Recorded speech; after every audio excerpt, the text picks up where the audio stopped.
I would definitely not do campus training. Okay. Then it's not power training. Then it's like nonsense training, which is only going to make you more likely to have an injury. Body is stupid. One message. It's like talking to drunk guys on the pub late night.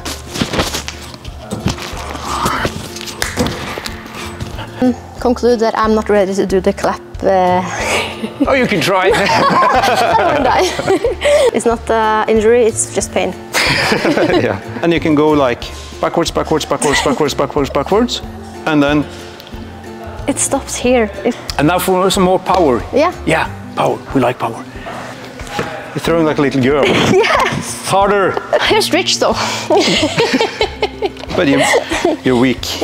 You need it. I know.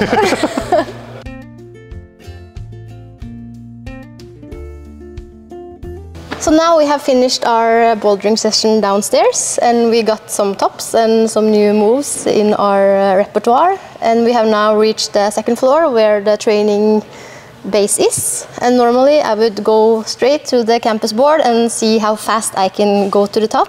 What do you recommend about the strength training compared in bouldering sessions? No, it's okay. I would definitely not do campus training. Okay. Or any finger training at all after a bouldering session. Yeah.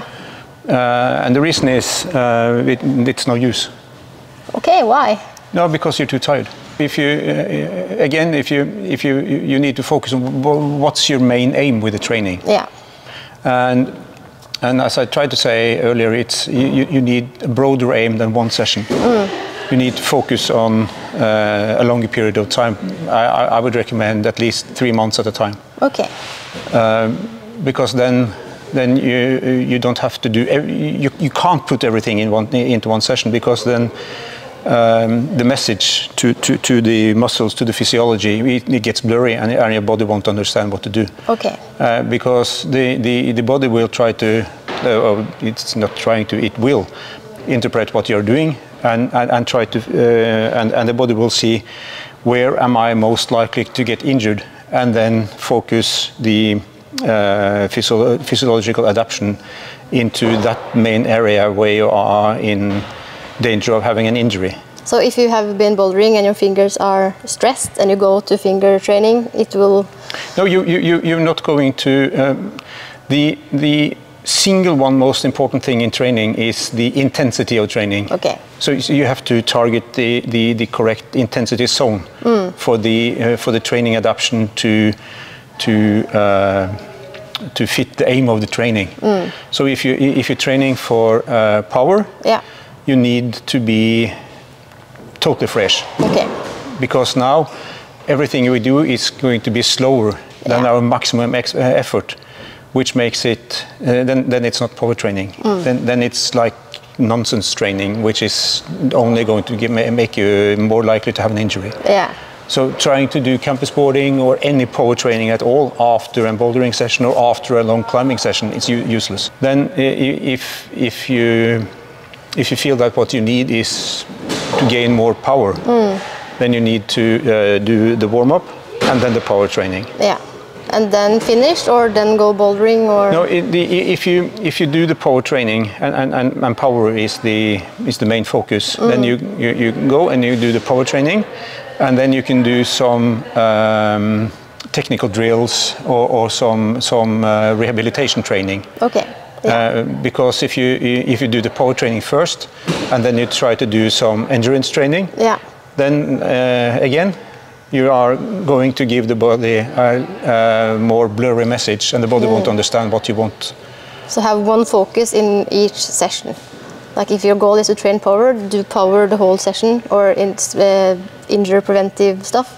Yeah. Not combine endurance and power and everything that you... No, because the body won't understand what you're trying to tell it. Yeah. Body is stupid. One message. Two is too much. Yeah, it doesn't listen. Yeah. So if you have normally 3 sessions during a week and your aim is to get like a stronger boulder, not that much rope climbing, how would you like plan out a normal week with 3-4 sessions? I would plan it for 3 months. Okay. Not week by week.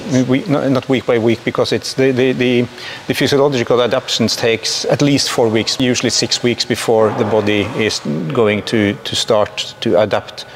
Most of us have been training for some time already, so you won't need the full 6 weeks. So say the first 2 or 3 weeks will be adaptation training, and then the body is starting to make the adaptations you want. Yeah. So if you're doing power 1 week, endurance 1 week, strength 1 week, then it's blurry. Yeah. You need to repeat the message, and the message has to be loud and clear. Yeah. It's like talking to drunk guys on the pub late night. You can't say too loud to get the information in. Yeah. Good image. So even though we are now kind of tired from hard bouldering, we will do some power exercises, just so... Not power training, power exercise. To show how you can use them for your own training in a normal session. Yeah. I think the easiest is to try to adapt pull-ups. Yeah.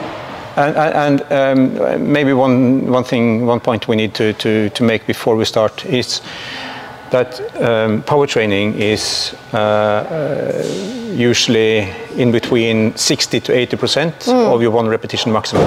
Yeah. Okay. Okay. That means if you need to be able to do 1 pull-up with about 30% of your body weight to be able to do power training with pull-ups. Okay. If your 1 repetition maximum is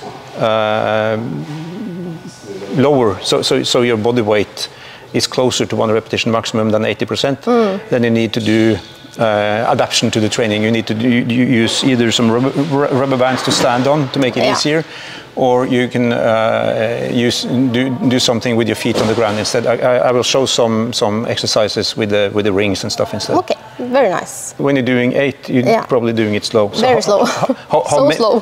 How many you're able to do is not important. You need to do just 1 with weight to get the 1 repetition maximum, and then figure out what's 80 or 70% of that. Okay, so the basic exercise is doing explosive pull-ups, and the thing is that you have to be really mindful about what to do, because when the velocity decreases, you have to quit. So it's like, now I can do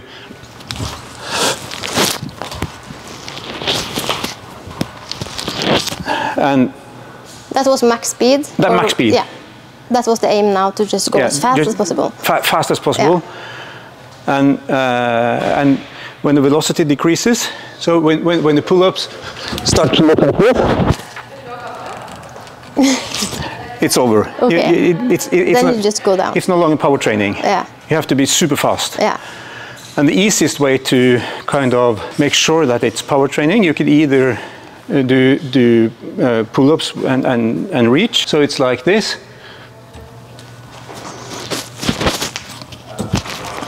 So either pull and reach or pull and clap. Yeah. So then the aim is to just go as fast as possible. Yeah. Not very fast. Not very fast. But then it means that you need a rubber band to stand in, because 1 repetition maximum is not, you can't use your own body weight to do power training. Because it's too hard. It's too hard. Yeah. So I can't just go and do 1 pull-up as fast as I can every day and I will get better. I need something to help me. And just the same? Yep.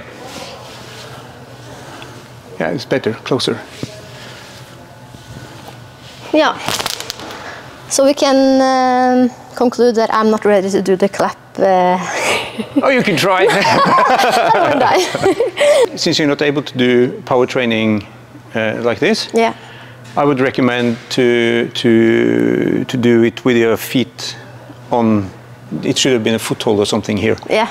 It will make it easier. But you can do it with the rings. Okay. You want to show? Yep. What we're doing now, we're changing the angle. Yeah. Because when you're doing pull-ups, you like this, but now in the rings, you can change the angle according to where you place the rings and where you place your body according to the rings. So you can be underneath it like this, or you can go backwards until you. So it's easier and it's harder. It's simple. And now you can do the pull-up here instead, and max velocity. Yeah. And what you can do in the rings that you can't do on the bar, you can also go for transitions. Okay. So you can do explosive pull-up and change. Oh yeah. And what does that extra dimension bring to the training? It depends on in which angle you're changing the direction, but you can do a lot of bouldering moves at least. You're like this. Yeah. So with the rings, you can also do explosive pull-ups, and you can change everything like this. Yeah. Or even all out. Yeah. But then you have to like kind of figure out what you want to do. Yeah. But this is a nice way of doing explosive pull-ups when the You're pull-up too weak. is too weak. I didn't want to say too weak, but I said it. No, it's okay. I felt like I should be further down. Yeah. Because that feels easy again. Yeah. So then you just lower them. You can use just one. That's hard. Slightly harder. It's not injury, it's just pain. Yeah. So this is kind of the basic. Yeah. And this you would do in a separate session or before, just after the warm-up? I think power training I would preferably do in a single session. Yeah. Because you need to be so explosive and so mindful about what you do that you can't be tired and you have to finish the session as soon as you're done. When you're no longer with high velocity and maximal velocity, you should just go home. Yeah. Because if you keep doing more, I mean, you can start doing explosive pull-ups and do like 4 pull-ups, and then they feel, oh, I can still do some more pull-ups, but they're not that fast. Then you're going to switch, and your body going to think you're doing endurance training, and you won't get the physiological adaptations that you need to do to get more power. The basics is like if you want more power, you are going to get more neuron actions in the muscles, and the nerves are getting thicker and more fat around the nerves to get the signal going faster. That's what happens. And you won't get that by training endurance, because if you train endurance, you're getting new blood vessels. Yeah, to get more oxygen to the muscles. So you need to train so you get the physiological adaptations you need. So now we have done the bouldering downstairs, and we did a couple of power exercises. But how would you normally finish a training session? Yeah, to maximize the effect of a training session, I would recommend to, after you're done climbing, and you should quit while you're still feeling fresh. When you're feeling that you can't give it all in the climbing wall, you should quit. Okay. And then do some additional training instead. Yeah. And the easiest way of planning a climbing session is that you should start with the fingers and finish with the core. Okay. So you always start with the small muscles and then you train inwards. Yeah. So I would usually I finish every session with a bit of big muscle strength training, like squats, bench press, or deadlifts, or something where you use the whole body. Okay. Or some core exercises. Yeah. So we are into some core exercises. Yeah. To end the session.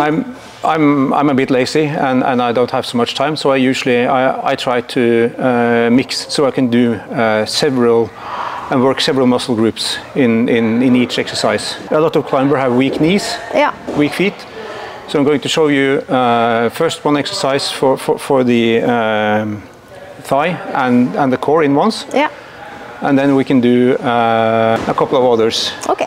for the shoulders and core, which is good for climbing. Let's see. Let's see. Okay. So the first one is really easy. It's like you start like this, and stiffen up your body. Yeah.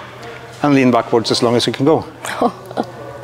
So you go backwards, backwards, backwards, backwards, backwards, backwards, backwards, backwards, and up again. All the way, and up again. And if you place your toes like, I'm getting cramps. Okay, you should definitely work on this. and you can go like backwards, backwards, backwards, backwards, backwards, backwards, and then it stops here. It's like this much. Yeah. Oh, yeah. You have a job to do. I have a big job. I don't know how to like start a job because it hurts everywhere. Yeah, it's a nice exercise. Oh. It's actually it actually might be a little bit easier if you have some weights in your hands actually. Okay. This is an interesting situation because you think that it is because your knees are stiff. Yeah. Yeah. So now we can just do a normal squat all the way down. Yeah. With the heels in the ground and up again. Yeah. And my first thought now is that it's your weak core that's the problem, not the knees. Okay. Because I think if you do it like this, you can do it. Like this? Yeah? Yeah. So you can do the full squat. Yeah. So the problem is not the knees or the thighs, it's the weak core. Mm. And this might also affect when you're trying to do high feet placements, which makes it difficult for you to get the feet really high. Yeah. Yeah. So now we're going to give you a new exercise for placing the feet high. And then you're not allowed to put your buttocks in the air. Mm. And you take your feet up, touch the ground, and back again, without raising your ass. Yeah, better. But you're not allowed to place weight on this foot. Okay. You just tap and back. Yep, perfect. And then we amp it up a little bit. Yeah. Yeah. Start like this. Touch the ground and touch your feet. Tap. And then release. And then the hand follows the foot all the way and place the foot and touch. Yep, like that. Perfect. It's a bit difficult but when you get the rhythm, it's okay. Yeah, it's like coordination. Yeah, it's more coordination and working the whole. Oh, wrong hand. It's late in the day. Yeah, but this is like you're training a lot of things at the same time. Yeah. It's core, it's shoulders. You're stretching out. So it's an exercise that does lots of things for you all in one. It is much more fun than just standing in a plank because there are things happening. Yeah, but standing in a plank is useless. Yeah, okay. That's good. That's good news. Completely useless. I think the only persons in the world that needs to exercise the plank position is those who are watching the parliament or the castles. I mean, because they are standing still. Yeah. Your body is adapting to what you're doing. Yeah. And if you're training on being stable and standing still, that's what you need. That's what you need. Yeah. But who needs? We don't want to stand still. We want to move up. Yeah. So that's why if you're standing like in a plank position, but all you need to do is like this, and then it's suddenly an excellent exercise. Yeah. Hmm. And now for some more power. Yeah. Yeah. Power. We like power. You can do a proper sit-up. Yeah, I think so. I haven't done it in 100 years. I don't do much strength training, as you may see. You're going to after this. I just climb. Yeah. So you can just sit up. Yeah. And then you take your feet like this, and you're not allowed the knees are not allowed to pass the hips. Okay. So you're supposed to have your feet in front of you, not like this. Okay. That's useless. 90 degrees around. 90 degrees. Yeah. And then do a new sit-up. Yep.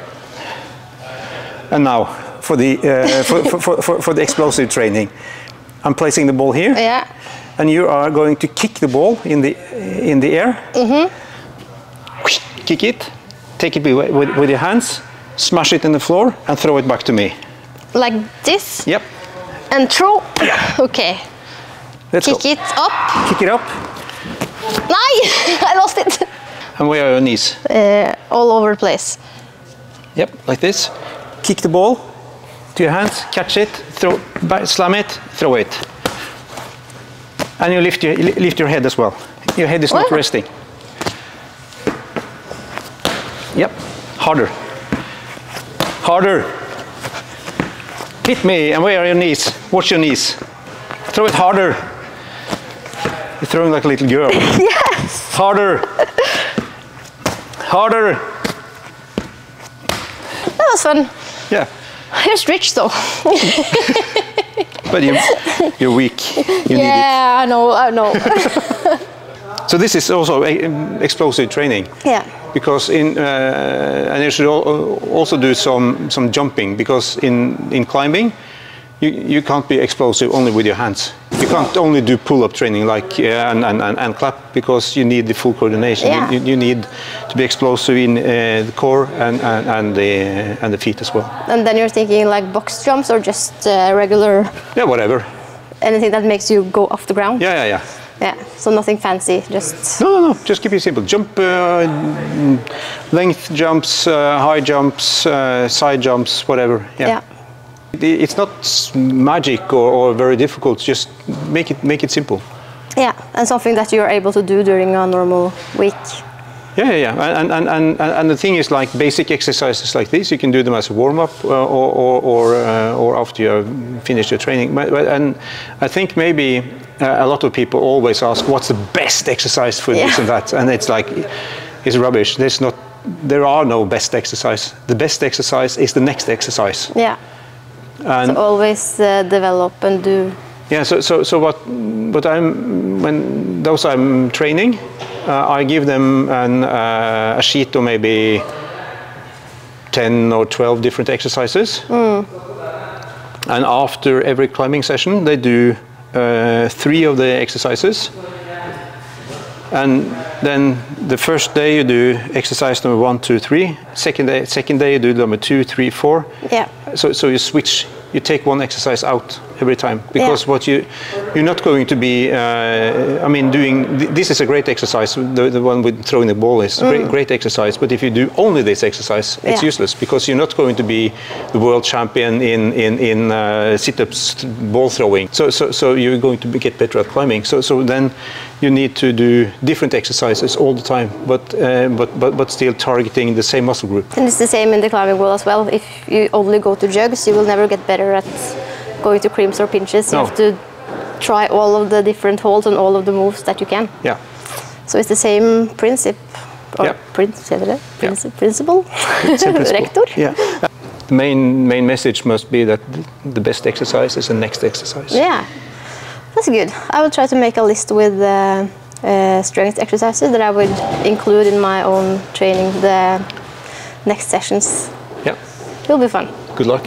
Thank you. Very nice. I learned a lot from this episode, and I will try to use it to plan out my sessions even better.